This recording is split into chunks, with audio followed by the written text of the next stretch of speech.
Hey YouTube, how you guys doing tonight? Kevin here coming at you with another video. So tonight we're going to be starting on the KE102 teardown. So yeah, you heard me right, teardown. How can you tear down a bike that you haven't built yet, right? We need the triple tree from here and here for the KE102 bike. So we're going to start tearing this thing apart and just see if we can get that whole front end piece off, because it needs to come off and I really need to get this thing underway. It's driving me nuts. You ever have something you go, oh, I can't wait to work on that, and then you're doing everything else but that? Yeah, that's kind of where I'm at tonight. So I'm going to take off the front end tonight and hopefully get this all buttoned up. So right now I'm going to take off the 4 screws up underneath. Get that off there if we can. Okay.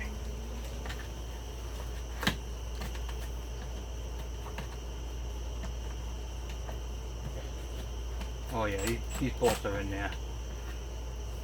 Hold on. Okay. It's off there.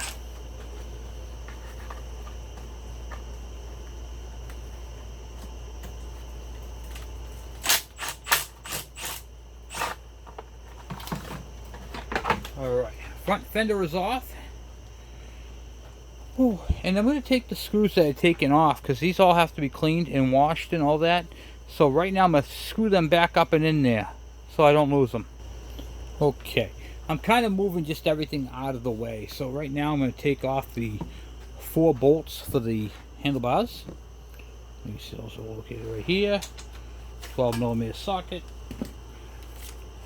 Get the extension.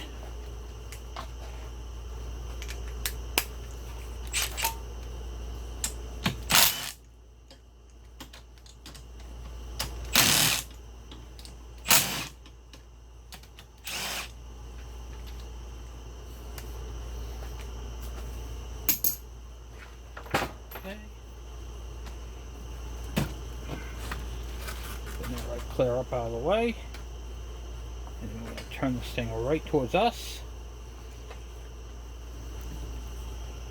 and then we're going to take off the frame bolts that hold this whole frame together and on there. It's held on with 2 bolts here and 2 bolts up top, but they go up this way. We're not going to be using any of the front end from this except for the main frame, because we got that one that we built for this.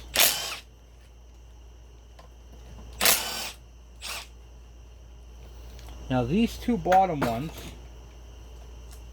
hold this bracket as well. This bracket right here is for your horn.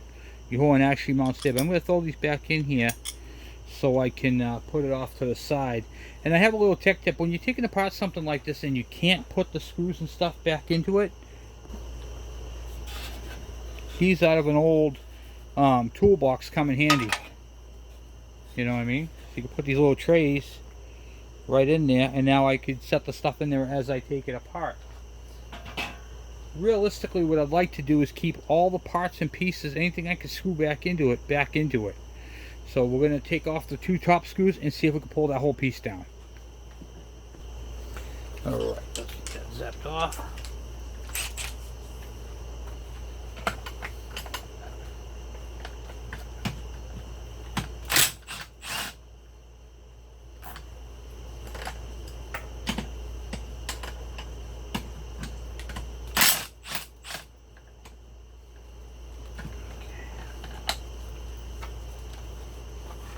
Okay, got the 2 top bolts out. Let's see if there's anything else holding this thing in.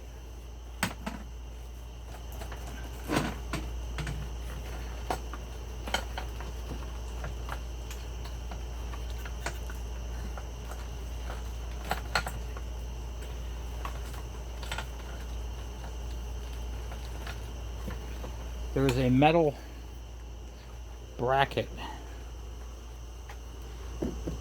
Not really a bracket, it's more like a ring to hold the cables right here. So for now I'm going to take that off. It looks like it's 10mm. See if we zap that out real quick.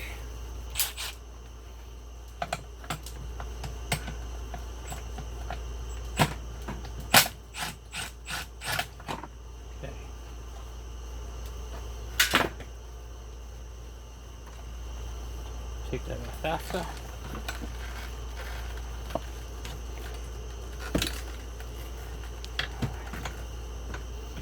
Now we have the tree freed up.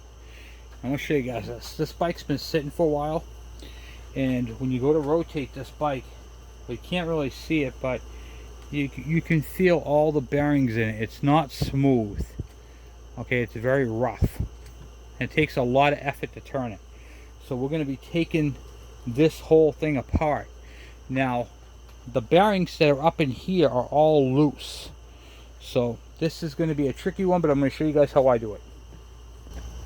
Alright, so first things first, let's take that top one out. Cap bolt right there, and then this clamp bolt right here.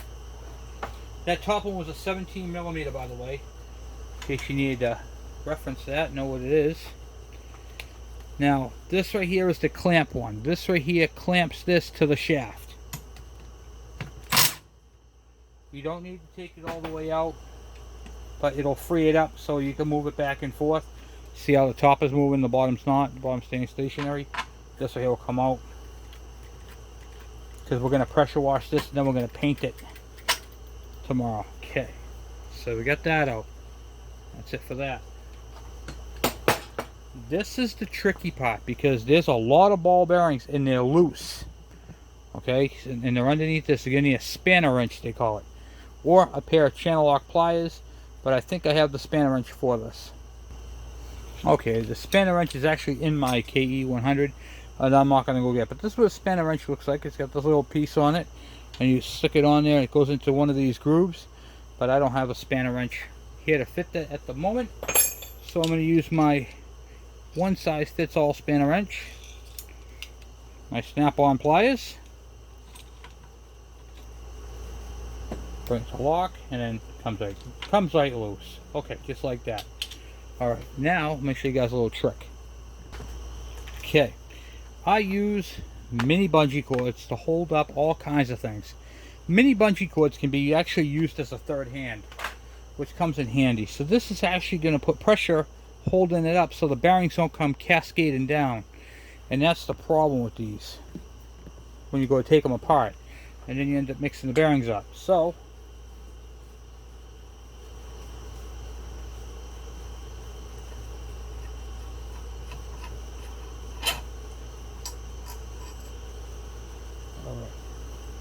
so you got your nut, your retainer nut off.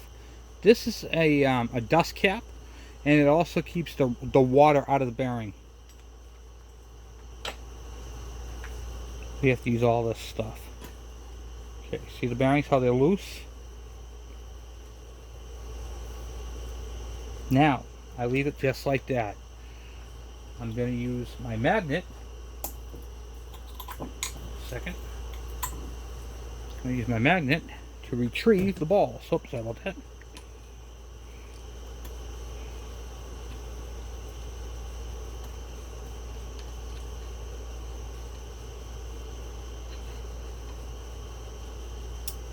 Okay, so this right here is the race that the bearing rides on.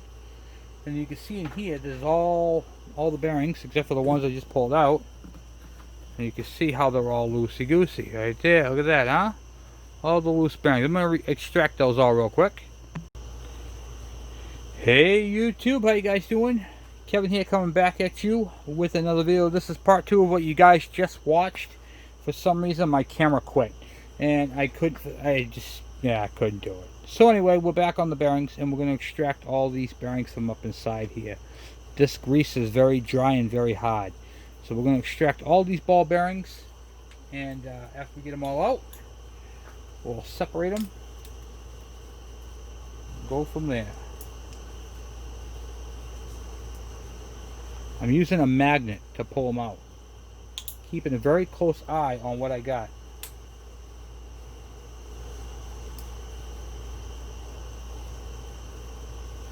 These bearings aren't even lubed, they're very sticky.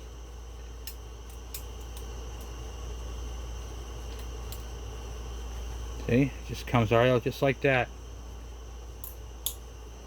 Putting them in is easy because you can use grease, but this grease is all dried up and hard.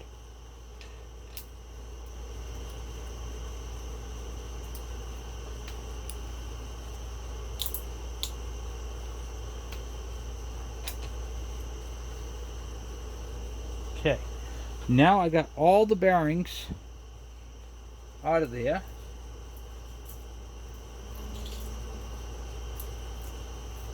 Okay.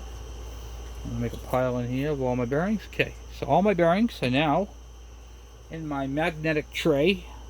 You put this thing right upside down, nothing's gonna fall out. And you can get these at a pot, so you can get these at Walmart for crying out loud. They're awesome. Now, when I undo the bungee cord, this shaft is gonna fall down through, and all the bearings that are down in this race right here are gonna come flying all over the floor, and it's gonna make a big mess. So I'm gonna show you guys how to get away from doing that. Alright, get yourself an oil drain bucket, preferably one without oil, but mine has oil, had oil in it. I'm gonna move you guys back so you guys can see what I'm doing here. These bearings are just gonna fall right out. Once I release this bungee cord, it's gonna fall right out. Okay, so you put it underneath, all the way under like so, and then take your bungee cord and release them. See? What'd I tell you? Use your finger, make sure there's no more bearings stuck up in there. Okay. And there you have it. All the bearings are down bottom and they're in the oil. It's just that easy. Now, you're probably wondering to yourself, okay, what are you going to be putting in your, if these bearings are bad, you want that front end, what are you going to be using? I'm going to show you what I'm using in my KE102. This right here, this part works in your KM, your KD, your MC1, your everything. It works on pretty much all these bikes. So we're going to be replacing ball bearings with roll bearings. Here is the part number right there. AB for all balls. 221040, and it's all balls, and I'll show you what they look like. So up top you're going to have a seal. You have a bearing and a seal and a race. So you're going to press out that race, and I'll show you guys how to do that. And then it's going to be installed with this cone style race, and here's your bearing right here. And that's going to sit where that is, right like so. And then you got a dust seal and water seal that fits on top. It snaps on, and now the whole bearing is sealed. In fact, I'll show you what it looks like on the KE102 build. Okay. Alright, let's get you up there. Alright, you guys can see that right there. There's the race. There's the bearing, and we got to grease it. We haven't greased it yet, but we got to grease it, and it'll fit right in there like so. And they're so much smoother, guys. Way smoother than the seal. Fits right on top, just like so. And then that's it. Then it all squishes together, and it works perfectly. And then to get the races out, all you're gonna need for that is a hammer and a long punch. And you put this right down on the end. Give it a whack like that. It had a ball bearing in it. Like that. Like that. And all I'm doing is going back and forth. Cocking this way, the other way.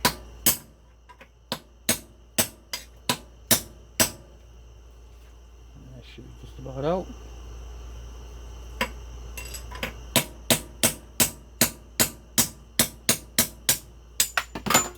Okay. And that is what the race cup looks like. So you can see where the ball bearings were riding on, and they're kind of indented into the metal. So this race actually takes all the heat, all the pressure. So it's pretty interesting. So we got this race down bottom, we got the one up top. They both, you know, this one goes up this way and the other one sits like this. And well, I'm going to show you tomorrow how to install all that, because tomorrow during the day I'm actually going to clean up the I'll show you this piece here, and I got to take this race off the bottom. So to get the race off the bottom, shrink you guys down here, there's a race at the bottom here, and I have to use a chisel and a hammer and kind of knock it out. where'd my hammer go? Okay. Yeah. So it's going to have to use a chisel to get that up. But it will slide up. And once I do, yeah, I already broke it free. You see it's broken free. And then now right there will come up. And then, boom. Let me see if I can wedge one in. Okay. Using the chisel, I was able to pop it up underneath here, and you lift it, and it comes off. Real simple. And then on the after it's all cleaned up, we're going to put the seal, then the other race, sorry, the bearing, and then the race, and then we'll install. But we're going to do that tomorrow. I'll show you guys how all that is, so we can get this thing cleaned up tomorrow, get this thing installed on the bike, and it's going to be pretty nice, all lubed up. So tomorrow, that's what we'll be working on there. Once again, I'm not worried about the ball bearings that had fallen. They're not going to ever be used again, and as they shouldn't. But if you're cleaning up one that's kind of stiff, you can take it apart and lube all the bearings with some nice grease. So I figured I'd show you guys how to do all that anyway, you know. And once again, here's the part number right here for the all balls bearings. And these right here are a lot smoother. These are what they use on like the KXs, the what do you call it, the performance bikes, you know, the newer bikes of today. This is the style bearing that they use. They don't mess around with individual ball bearings, because when you're on the racing circuit, you want to be able to drop this out, fix it, and put it back together quickly without worrying about losing parts. This setup right here takes a lot longer to put together and fine tune, where that one doesn't.